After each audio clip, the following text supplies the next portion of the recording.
Good morning and hello, I'm Frisco and this is the Forex Supermodel Racing Review and Forex Review for, Thursday the 24th of November 2022. Look at yesterday's results then for Wednesday the 23rd. We had a layback at Hereford National Hunt 220. We were laying this number 3 Bolco, which was the eventual winner at 1-2 favourite. We laid it £100 or £1 per £8 unit. So we at 2.56 to 1 effectively, because it was odds on. So we we risked 0.39 or 39 pence per pound. So in our case £39 to win 100 less the expenses. So we got about 5 to 2, and our exposure was pretty low at 0.05 of a unit. So that's where we are. So that horse, well, it didn't run. It's just the fact that the opposition was so poor, it got away with it basically. So anyway, not much harm done. But so the count came down very marginally to plus 53.25 units in profit from a peak of about 72. So that's where we are there. On the Forex front, we had to go a data bounce trade. New Zealand CAD, we put a buy order in about just before 13:30, which was the US durable goods. We said there was this window between US durable goods and the FOMC minutes, which was about 7 o'clock in the evening. Anyway, we stuck it in about 9. We got in about 9 pips above the market as an order, and it was relatively slowly filled. Once it was filled, it started to go against us a little bit. Not much, but enough to make us not happy. Bear in mind, we're trying to do bounce trades, which is where you get a spike in our favour, and then very short-term trade and we're out.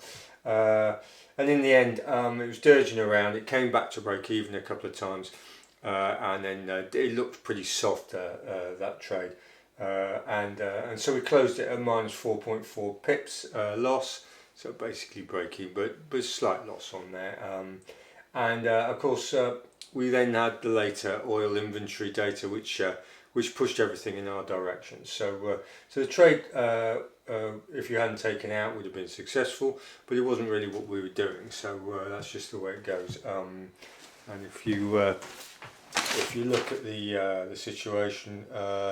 So the oil stocks drawdown was less than expected, so effectively there was going to be a less demand for oil, which reduced the oil, which fed through to the negative CAD transmission. The NZD, we'd already said, was hawkish off the back of the rate statement and subsequent minutes, and we thought we'd get a suitable transmission through durable goods, which were positive, with a strong dollar reacting on negatively, usually on oil and commodities. So it sort of worked out, but we didn't get a payday on that. So that's just the way it goes. Now the FOMC minutes were a little bit dovish in the end. They're saying they're going to reduce the rate of interest rate rises, but I wouldn't pay too much attention to that. They're probably going to go back to 50 basis points, but they're still tightening. And interest rates are going to carry on climbing as they are way behind the curve on inflation. Excuse me. Right, so that's where we are yesterday. We got a very small loss on the racing, and we got a very small loss on the Forex. Today the racing's pretty scrappy, pretty awful. So we're not getting involved with that. And Forex, it's US Thanksgiving's Day, and American markets shut effectively. So that's the Forex is finished for really till Monday, and then we run into next week is NFP non-farm payroll. So there'll be a lot going on next week. We may get a bounce trade on Tuesday, but we'll let you know what's going on over the weekend. So that's where we are. The account's sort of flatlining at the moment, and we're not really sticking our neck out on the racing until it sort of improves a bit. And the Forex is doing pretty well, although yesterday arguably Annoyingly, we missed out on a trade effectively, but that was our risk reward criteria.